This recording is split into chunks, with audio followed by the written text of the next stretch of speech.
What's up, Internet World? We're the News 19 Nerds. I'm Leroy. I'm Michael. What you got me watch, man? What is this? I don't know. I don't know what I saw. We're here to review Raised by Wolves On HBO Max. 10 episodes of sci-fi stuff. Executive produced by Ridley Scott. Yep. He directed the first 2 episodes. Written by a guy by the name of... I couldn't pronounce his name. It's Aaron Guzowski? Sure. Guzikowski? Yeah, okay. Yeah.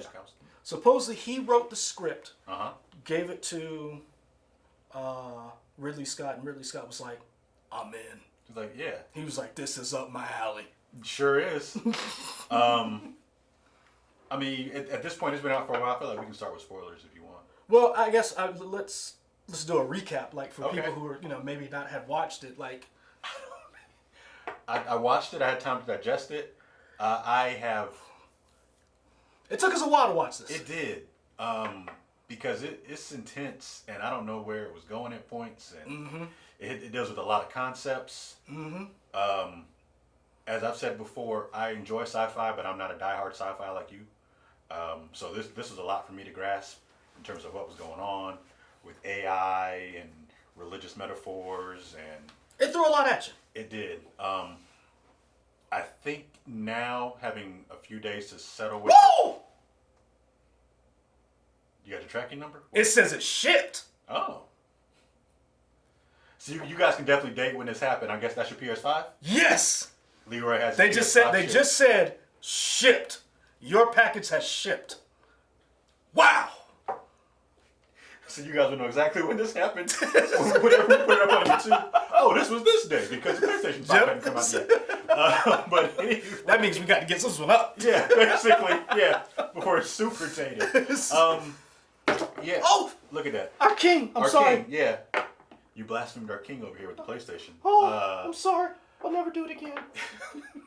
Here, use the 19. Stick it. I've had some time to think about it. When I first finished it, I was like, what the is this? Yep. And I've thought about it more, and I guess I can say they tried some stuff. We always say, I know on past videos we've talked about, we always want people to try stuff. Yeah. They tried stuff. You know what? They swung for the fences.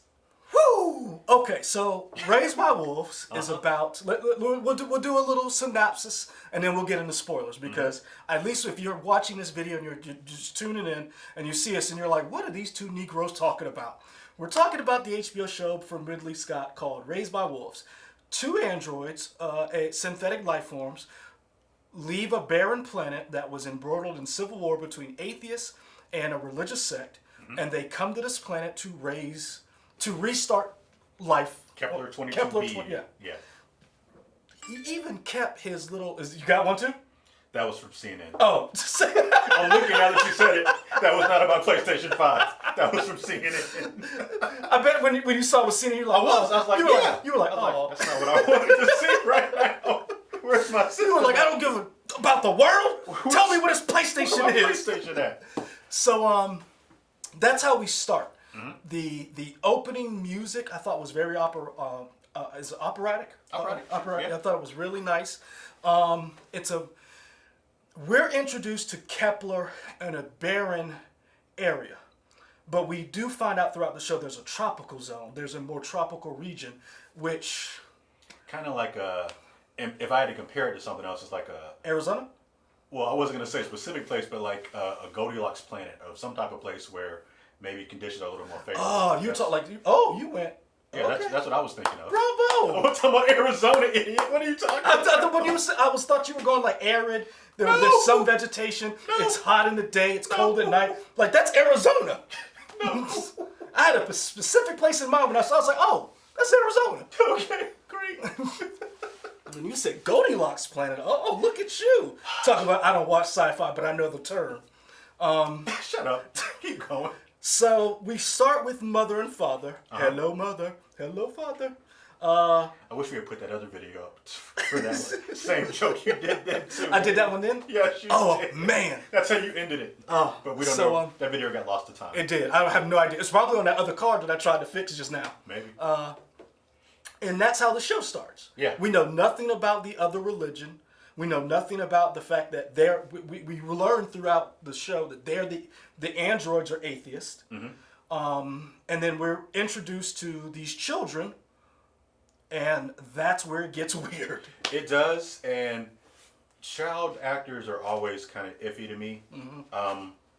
And this show was no. Jurassic Park. Hated them, voted against them. I was Team Raptor. I was. How's your son doing? He's pretty good. Okay, great. Okay, Dad. Voting against kids, but anyway, kid actors can be a little iffy to me, and they were in this too. Some of them I liked, some of them I didn't like.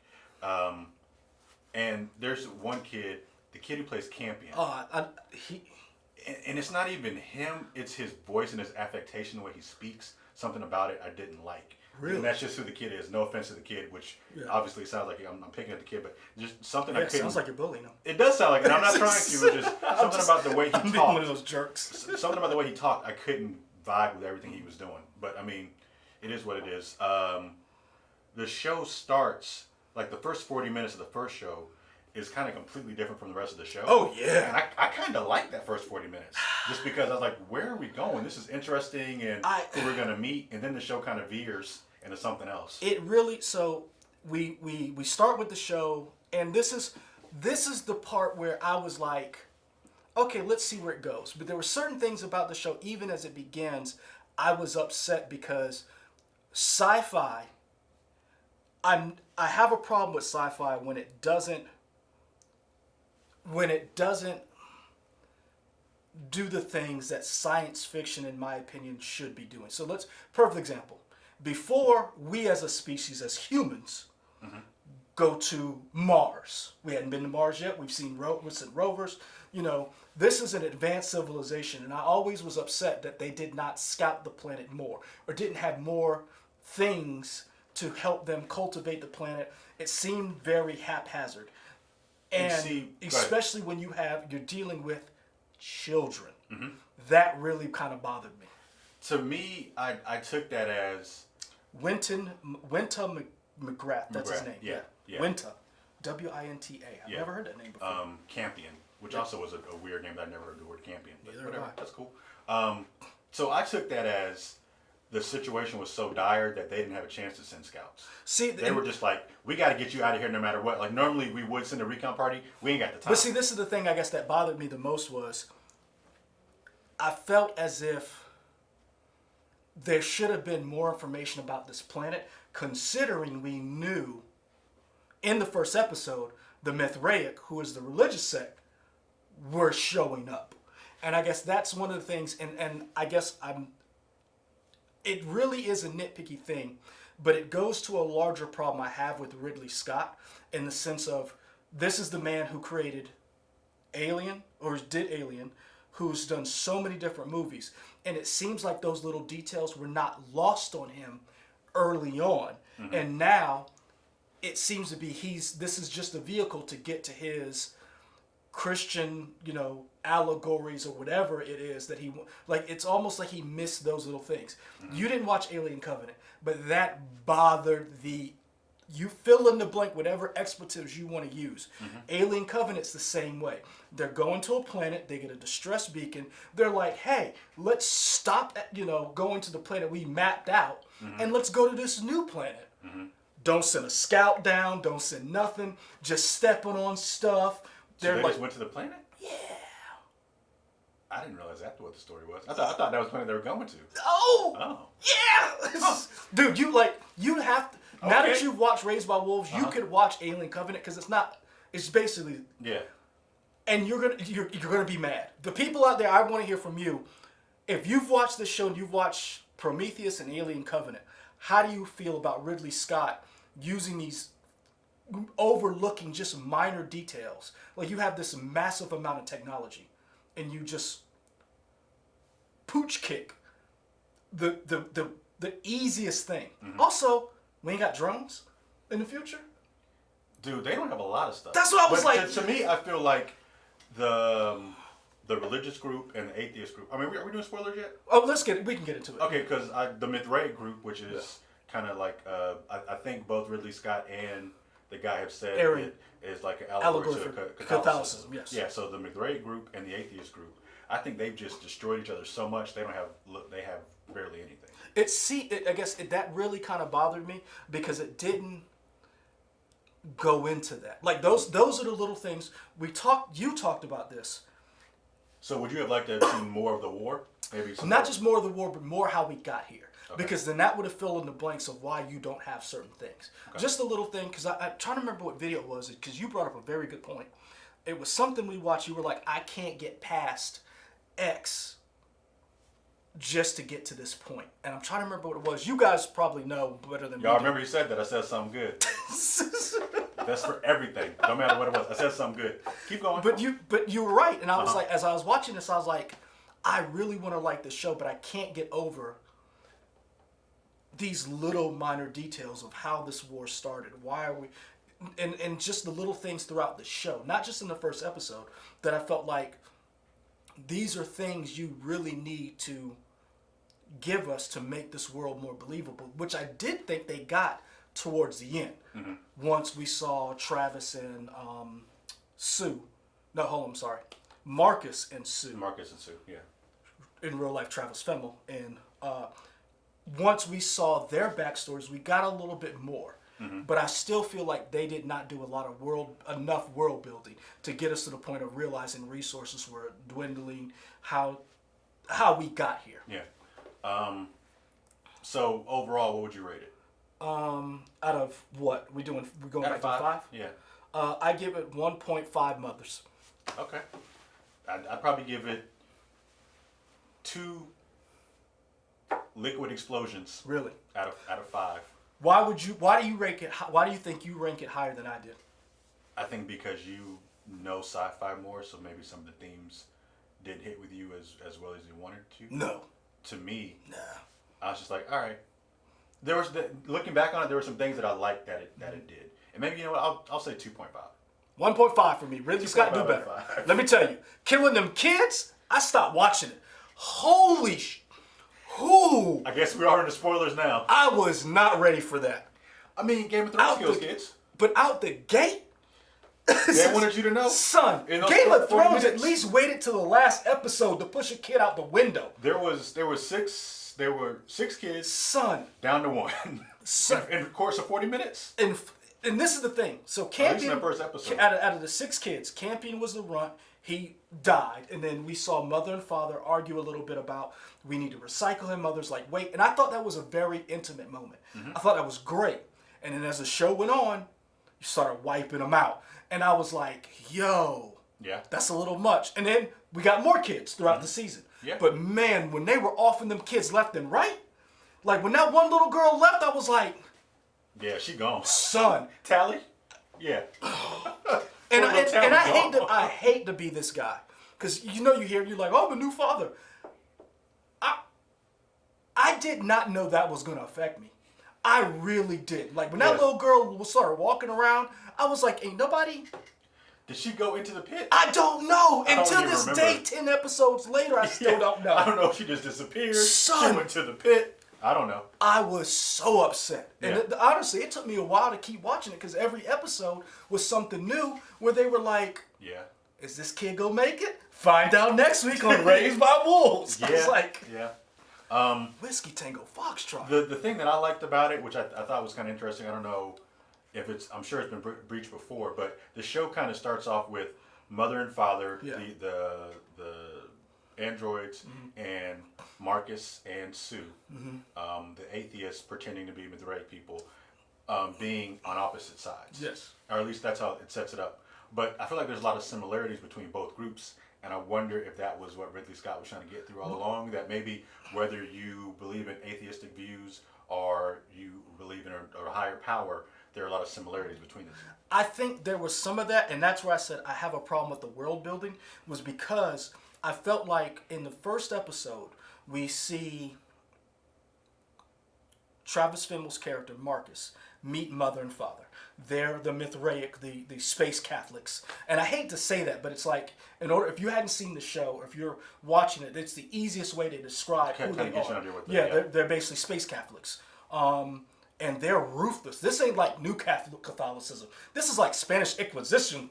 Like, there are a couple times they were like, oh, we got some heretics. Yeah, this is like, you know, every time I saw him, I was like, this is the evil version of. Have you watched Monty Python? Mm-hmm. No one expects the Spanish Inquisition. Yeah, to the extreme. Like, it's these guys, but they're ruthless. Yeah. And this is where I had a problem from the get-go. We learned that Travis Fimmell's character, Marcus and Sue, are originally atheists who schemed and killed 2 people to get on board this ark to get away from the planet. Mm-hmm. Travis Fimmell's character, Marcus, sees mother and father and does something very Mithraic and not very atheist. Like, he was the one who was like, let's take the kids. Mm-hmm. And that was what really take Campion. And that really did not sit well with me once you realize that he, like, I could have seen later on as he went through his descent in madness or whatever you want to call it, where God started talking to him. But in the beginning, I felt like you were still an atheist. Mm-hmm. Because we still saw Sue hold out throughout this entire show, like, you've gone over, but he hadn't gone over yet. Yeah. That bothered me. So you had maybe if once he was on the planet, he started hearing his voices, and then the decision. Because honestly, if you really think about it, this whole show was on the crux of that interaction, that first contact. And we still don't know who was talking to these people. Is it a higher power? Is it the planet? Do you have an idea? I don't know. I mean, I guess we're going to get those answers in season 2. Let me tell you where I was. We talked about this. HBO Max. How dare you renew this for season 2, but you don't renew The Outsider? How dare you? The Outsider was so good. How dare you? That should be a season 2. Keep going. How dare you? Oh, someone's falling on my chair. Oh man, when I saw that, I was hurt. Yeah. I didn't even tell you. I didn't want to hurt you. Because when it happened, it was right after you just finished watching Raise My Wolves. And I didn't want to tell you. I was like, ooh, I'm going to tell him tomorrow. That would have crushed me. I might not have made it to work today. But I can't do it. This whole problem, because once Marcus tries to steal Campion, Mother turns into Banshee.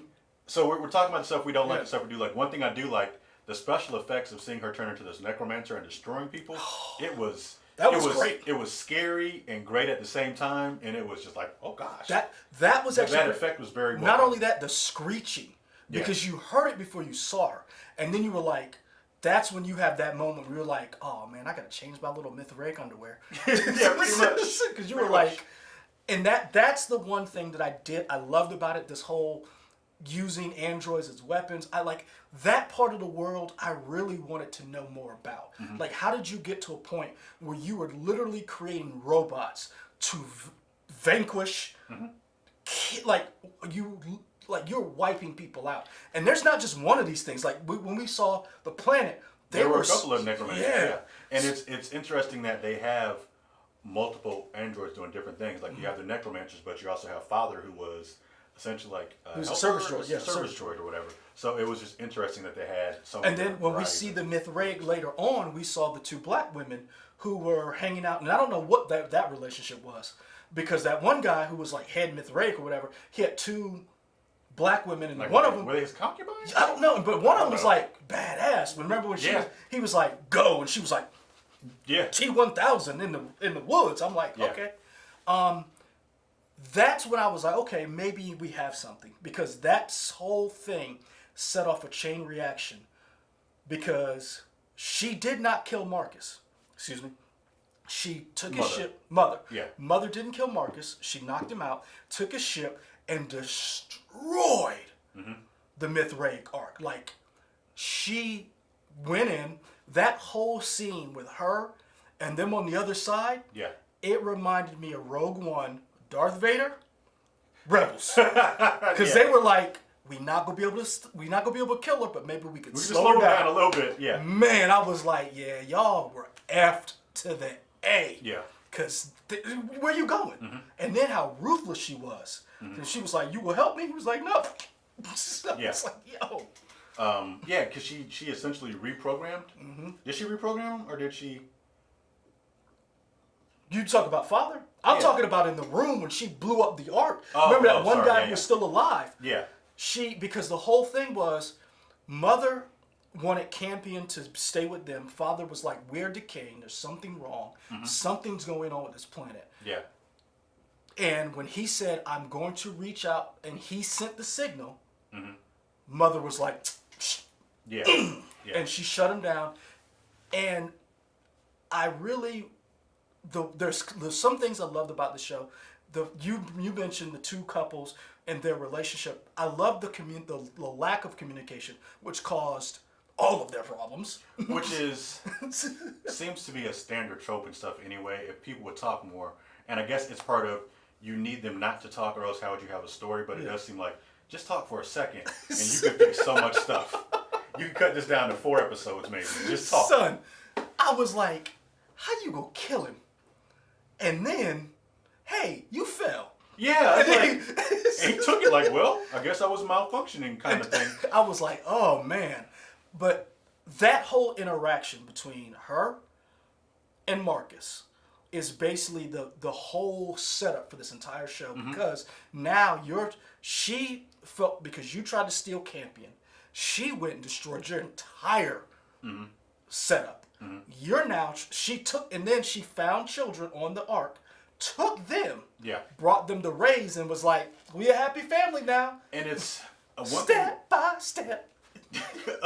One thing that the show didn't succeed on for me was going through different periods of time or passing time, because we get the sense that Campion was a runt and he grew up. I guess he's probably 12. I think by the end of the show, I think they said it's been 12 years, so he's 12. So we get that passage of time. That's fine. But then when they take the kids from the ark, I don't know how much time has passed between when they're first taken and when everything kind of happens, because it seems like at first they don't like mother and father. And but then for the most part, most of them, they're down with them. Yeah. So especially at the end. Yeah. Is it Stockholm syndrome, or is it not that? You just realize you've been here long enough. They don't want to hurt us. Yeah. They're trying to help us. So I don't know. But it also goes back to that whole idea, and we're dealing with this in real life, when politics, when you're indoctrinated on one side, whether you're, you got an R or D next to your name, if all you listen to is the dogma from your side, and you don't listen, again, that little word, communication, and you don't see anybody, you see other as enemy, you don't have any empathy for them, because we saw a perfect example, Tempest. To me, she's one of the best characters created in a while. So here you have this young woman who believes, she's raised in the church, she goes to sleep, she is sexually assaulted, impregnated, and she's told this is God's will. And then, I guess God's will was like, let's blow up this ark. And she wakes up, and there's this white lady who's now, "Hello, how are you?" And this little black dude like, "Hello, I have jokes now." Black C3. Shout out to the dad jokes that guy had. He did them well. And I liked his performance. I liked his dad jokes. That is give me a second. Abu Bakar Salim? Yep, we'll go with that. Abu Bakar Salim, however. I hope that's close to your name. Sir, Black C3PO, bravo, you were great. You were good. So Tempest has this situation where she's like, I've been indoctrinated in this, you're the enemy, and then Mother is a mother to her, and eventually wins her over, to the point when the Mithrae come back to get their children, she dips and is like, I gotta go find Mother. Yep. She's like, F you guys, I'm going home. Yeah. She's pregnant just out there in the wilderness. And I was like, Tempest is a badass. And to the point where... She's still pregnant at the end of the show, right? Yeah. Yeah, okay. One person's still pregnant. Yeah. But it's one of those things where she was like, she's raised to believe that these people are evil, and at the end of it, she's like, remember, she's the one who gives Campion food. She's the one who tells the people and takes off the pendant when they're like Saul or whatever his name is. Yeah. And she was one of the I guess the believers, but then after what happened to her, there's no conversation where it's like, okay, this was wrong. Yeah. It's always, oh, this is Saul's will. Yeah. I thought that was very well done. And I think that's something that I think they didn't hit you over the head with it, but I think they could have done a better job of explaining, hey, see how these people are and they destroyed their planet? Yeah. Maybe pay attention to this. And I think the show does a pretty good job of making both sides seem great and neither one of them being completely great. Like, no, the atheists had some issues too, as well as the child soldiers. Yeah. So, suicide bombers. And sound familiar? I think it's telling that people on side A and side B kind of switch by the end of the show, in terms of. Oh no, they both suck. I mean, they do, but what I'm saying is their beliefs have changed a little bit. Like the people that were strictly atheists, they might have some form of faith, or they believe in something now at the end. And then I feel like some of the Mithraean people have switched over I can see too. that. I can see that. I feel like I guess what I'm saying is no one side is completely good or completely Oh, bad. no, And I think that's a credit to the show that they don't try to make that I will something give you. bad. They didn't set up the atheists as being great people, because we think in the beginning, because of mother and father and their programming, hey, they were the good guys, and then as we go back and realize, because Marcus and Sue, who were atheists, and we see their life and we're like, oh, y'all had a fight club as kids, suicide bombers. It's just when you realize what they went through, you're like, oh, maybe the atheists aren't the good guys either. Yeah. So that was very interesting. I did like that. I will say that as we get through the show, one of the things that I did not like, and I have a problem with it being raised in the church, but also because we're not idiots. This doesn't happen in a vacuum. We've seen religious sects and cults. Sure. We have HBO Max, shout out to them, the Nexium documentary, Vow. We've seen what happens, and there was a lot of cultishness in the Mithraic, with the blind allegiance to Marcus when he was like, yeah, it was. They saw that and they were like, "Oh yeah, you can just kill this other guy because he." Well, I guess to be fair, he burned up though, right? He burned up. Marcus didn't kill him. He touched the thing and he burned. And so they were like, "Marcus is a true leader." Yeah. And it really was a lot of this dogmatic stuff, and I was just like, "Bravo to you!" But I cringe whenever I see that, because I'm like, when you do that, you see how you can convince people to do anything. Because the one black kid, I'm trying to remember what his name was, who. The one was Hunter? Yes, thank you. Ethan Hazard. Yeah. What kind of name is Ethan Hazard? What are you, a Mortal Kombat? Yeah, that's a very action name. Sir, friend of the show, Ethan Hazard, when we interview you, and we'll be like, you got this I'm name. like, excuse me, sir. Stage name? So Ethan, what is your real damn name? Because I know it ain't Ethan Hazard. Yeah. Yes, speaking to the microphone. But we know there's some type of caste system. There's some type of you were here, and he was high up. He was high up. His parents were high up. Yeah. And the thing that interested me, but also was very telling, was he was like, this was Saul's will to Tempest. And she's like, dude, I got raped in space. And he was like, Saul. And I was like, oh my God. Like that was really, I was like, wow. And it was really one of those things where it kind of opened my eyes when you were like, oh, you guys are swinging for the fences. So for some people, that might have been traumatic. It might not have worked, especially in this day and age. But I was very aware of like what they were trying to say. And it just reminded me of things. We work in the news business. We've seen documentaries where you're like, oh, wow, that really happens. Yeah. What do you think of the actors? It was terrible. Whoever's mother, you're creepy. I never want to meet you. Friend of the show. I think her name was like Amanda Collin. Yeah. You played your part really well. Good yeah, Lord. I agree. You scared the mess out of me. She did a good job of portraying an android trying to mimic real life emotions. I think she did a good job. And I think this is kind of a thing that Ridley Scott likes in terms of having these androids portray the emotions. With Fassbender in his movies, whatever. Blade Runner, in terms, replicants. So I mean, it's definitely a trope that is in sci-fi of the idea of what does it mean to have a soul? What does it mean to What does it mean to be human? Yeah, I think she did a good job. I understand why you cry now, but I can never do it. I think I really enjoyed all the main people. Nobody really, and again, the Campion kid, I think his part was fine. It was something of the way his voice, I couldn't connect with some of the stuff he was saying. Really? See, for me, my standouts are Tempest. Mm-hmm. I felt bad for Father. Oh man, white men are tricky, man. I know. I got one. No comment. I got nothing to say. As I was watching Father, this is me. I was just You're watching. both looking at Katie. Do this to Son, me. as I was watching this, all I could think of, I was like, "Am I Father? Is she?" I was like, as I was watching this, I was like, "I don't know why I don't." Oh, now I know I don't like the show. I was like, I hit too close to home. it did. This was a documentary. First Get Out, now this. I was like, Yeah. interracial relationships. 2020. But I really felt bad for him. But the three people who stood out to me was Tempest. Oh, I love her. I think she was right. Sue.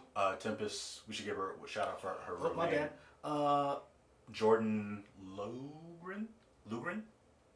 You know I'm not good with names. Jordan Lugren, maybe? Jordan. Yeah. You were my top three are Tempest, Sue, and guess who? Let's see if you get it. I'm gonna say the guy in the Mithraic that was Marcus's number 2. Nope. Oh, okay, then I don't know. Paul. Felix. Huh. Jameson. Okay. He really stood out to me as the crux of Sue and Marcus's difference in parenting, even though they're not really parents because they killed his parents, which I thought that's going to come out. Yeah. But I really liked his conflict between, again, I've been raised in this dogma, animals don't have a soul, I got a pet mouse, my parents are here, they're here to rescue me, but mother and father have been good to me. They raised Campion, who I love as a brother. He, to me, was one of the most interesting characters. And they keep talking about this prophecy. Yeah. Do we know who it's for? See, at is first, it for Campion? Is it for Paul? Is it for Marcus? Well, we know it ain't Marcus. I mean, poor Marcus. That walking devil, whatever you are, sir. Yeah. But yeah, I really liked Paul and the ups and downs, and I really liked him and Campion's relationship, and I really liked all the kids, like Hunter being the older brother who's a jerk, Tempest being the nice older sister. I'm trying to remember Vita. Vita was so cute. Oh, she was just precious. And she replaced Tally. Yes, she did. I was like, Tally. you know what, Ridley Scott, I give you a lot of grief, but having a Tally 2 in Vita, that made up. Because I stopped watching it. I didn't watch it for a week.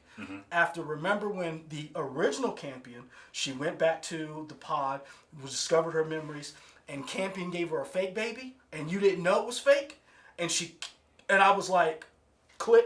Yeah. I'm watching Rick and Morty. It took me a while to come back after, because then I was like, is it real? And Campion was like, it was just a test, and I was like, who? And I was like, I was out. It took me a week, because remember, that was when you were like, did you finish? I was like, no, did you finish? Yeah. For me, I think everybody had meaty material. I kind of wish that Holly, yes. Asla Shah? She was the one who took care of Tally 2, aka Vita. I like the actors. I just wish she had gotten more to do. I kind of felt like she didn't get a lot to do. She did. Everybody else. She kind of was like that one who was not a zealot, but she believed. She was a firm believer. And then towards the end, because remember we saw her with Vita, like, yeah, we should have went with Tempest. It's like, yeah. But yeah, I like everybody overall. I'm trying to think anything else. You're talking about Lucius, who was Marcus's second in command. Yeah. Who hit him over the rock when he was like. and it goes back to this thing of dogma of we see Marcus slowly break down because he's being tempted by the world or something or whatever to see these visions. And Talk about killing his wife. Oh, yeah, man. He slits dude's throat. And these 3 soldiers are like, well, I guess you did it, so it's cool. Wait, what? And then what got me was, what? They were more mad that he was an atheist than they were that he is the person God picked to speak through. Yeah. Like they weren't like they were like. So you were cool with everything up until that point. Mm-hmm. And I was like, that's on y'all, man. And again, really bad soldiers. Like, how you let kids just take the lander? Like, I was like, man. Yeah, I was like, yeah, somebody supposed to be on. I've never been in but you know there's a watch. Somebody has a watch. You failed. You failed your post, sir. I was like, oh no. He should have died right then and there. Maybe. I don't know about you, but if I was touched by God and some kids and an android stole my ship, Yeah. I'm not gonna wait to kill you. I'm gonna make an example out of you. Yeah. I'm not gonna wait till you start talking trash. Yeah. Like, I was just like, man, how do these people like? And that's what really got me. There were so many inconsistencies, and there were so many strong performances. But let's talk about the elephant in the room. 2 of them.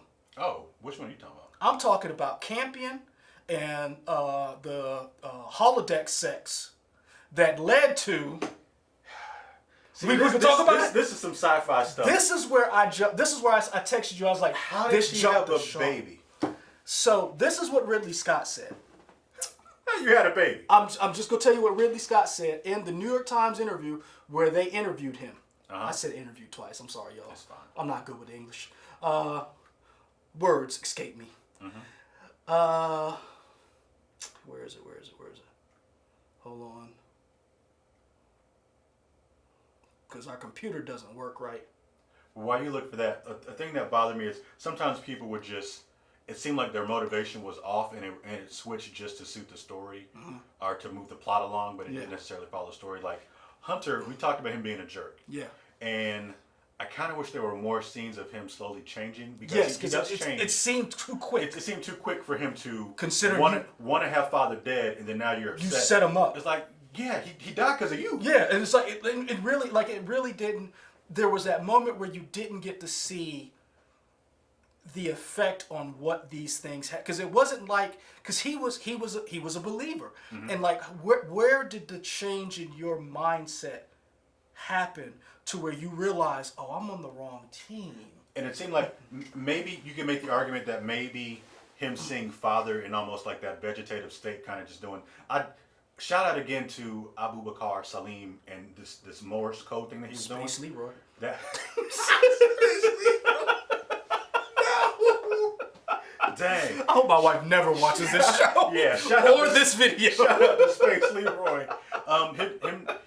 His motor tick with the hand was really cool. That was awesome. That was pretty cool. And maybe that was what the thing that jarred Hunter was, but I wish there was more of that. I will say that was pretty amazing. I will say that whole, and then like the password, I was like, that's the Ridley Scott of old. Like that, I was like, that's pretty good. So basically, from what Ridley Scott was saying, and I'm trying to find it, but English not good, me not read well.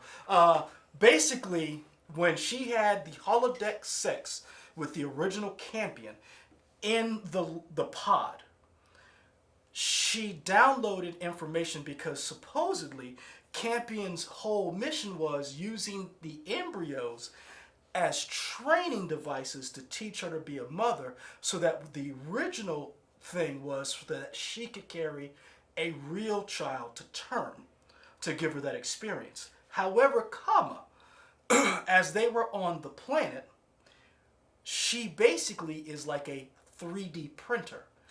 And being with, and I'm paraphrasing, so I know you guys are well, actually, so go ahead and get them fingers ready because I'm about to mess this up probably. As she downloaded the information to have a baby, it was corrupted, and we got space snakes. Now this is where I was like, all right, I'm done. Nobody thought to take one of those things. To check them? Yes. Like, why was no one like we just? Well, it's interesting because Sue was a medical professional. And number one, she did check the fluid of the baby. All the technology that we got, and nobody said. Maybe they don't have that. They got flying robots, man. Well, she drained other robots.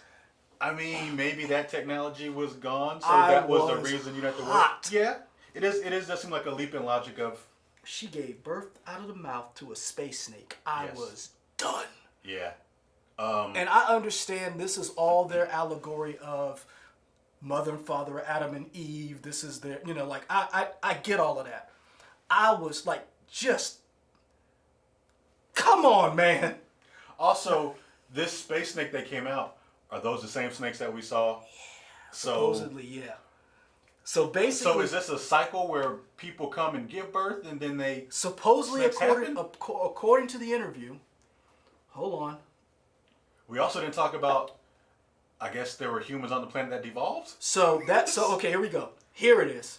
The results of those labors is a story that is set on actual planet the barren Kepler 22b, which means there's a Kepler 22a. Keep that in mind because that's probably going to show up in season 2 because it got renewed outside of The Outsider. How? Still love you, Ridley Scott, friend of the show. Humans face a hostile alien world. Androids have emotions and dreams, like Ash, the sinister science officer. And the alien, these robots bleed a white substance, in this case, milk. Anyway, the threat of forced maternity is ever present. A killer android model is reprogrammed to protect humanity's last surviving embryos. A teenager is pregnant while in stasis, and then the android, now known as Mother, is herself impregnated in Thursday's starting finale. Mother finally gives birth through the mouth to another of Scott's phallus-shaped monsters, a serpent that grows exponentially larger, capable of flight, hungry for blood, and impervious to the android's desperate efforts to kill it. It was meant to look like a sea eel with a disgusting mouth and a long body. Again, this was from New York Times. Yes. Their article. Basically, he set it up. You're seeing all of these iconic elements, the serpent, the garden, Adam and Eve, but they're not the versions we know. We subvert expectations a little bit. So instead of it being Eve, birth of the human race, she is the bringer of death and reintroduces life that was on this planet that is going to basically take over the planet again, from what I understand. But the thing that got me was, you were on this planet for 12 years. The Mithraics show up and then you start exploring.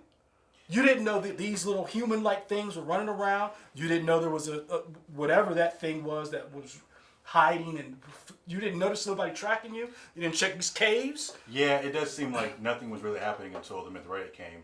You had been on the planet for a few years before. So. 12, according to your time. No. It wasn't 12 before the Mithraic came. I think it might have been like 9 or something. But I was just saying by the end of everything it was 12, I think. See, I don't know. But again, I don't know. And so basically, he says, while she was communing with her creator in a virtual space, basically having sex in this simulation, something else got inside and downloaded her drive with information about how to build a new being. In essence, Mother's like a 3D printer. Her body starts to work on that download digital information and decides that it needs more organic compounds. Because she's an android, her body could download that information and something out of it. Her body was never designed to give birth, though, so it has to improvise a bit to get the thing out of her. And who wrote this? Aaron Gazaskowski. No. Who wrote the article? Oh, give me a second. I just want to give the person credit. Let's slide up. Jennifer Vineyard. Okay. Vineyard, probably. Told you. Yeah. Me word's not good. So now that we've gotten all, I mean, we really skimmed this, but plus, there's a lot more we can get into. And in the comments, because you guys know, I'll talk to you and we'll go into this. Overall, now that you've gotten everything out, if you had known this show was going to be like this, would you still have watched it? Nah. Because this is over my head. But you know what? This is definitely a heady show in terms of the stuff it's trying to deal with, and it opens my eyes to see other stuff. Yeah. It's kind of like when we talk about, you said you always like the fact that I go to the AMC Oscar thing because they show so many pictures. This kind of opens my mind to see other stuff for sure. I would say if you're not into sci-fi, I don't know that this would do it. Yeah, don't start with this. Because this is some hard stuff. Oh, yeah. And I love sci-fi. I watch stuff all the time. Yeah. I wouldn't, like, there's times I get my wife to watch stuff and I trick her into watching stuff. Like, we watched Ex Machina. That was good. She liked that. I would not do that to her. I will say this. I do not recommend this show, but you want to know a secret? What? I'm going to hate watch season 2. There we go. Like a stupid show. Doggone Space Leroy. I am mad as hell. Yeah. But I'll tell you what. season 2 drops, the first 3 episodes, I'm gonna give it a watch. I'm gonna be like, let's see what's going on. let's see what happens with Space Leroy and getting beat up. So I guess we're saying, you know, if you like some crazy stuff, this is different. It's different. I mean, there's a lot that we didn't touch on. Like, we really didn't go over Sue and Marcus' relationship, but Sue, unsung hero that she is. Like, I really felt bad for her. Yeah. And she was really the one. I mean, don't get me wrong. She committed murder. Niam Algar, I think. Yeah. Niam Algar. I don't know, man. I don't know. Her name is Sue. Yeah. When I meet her, hey Sue, friend of the show, Sue. Yeah.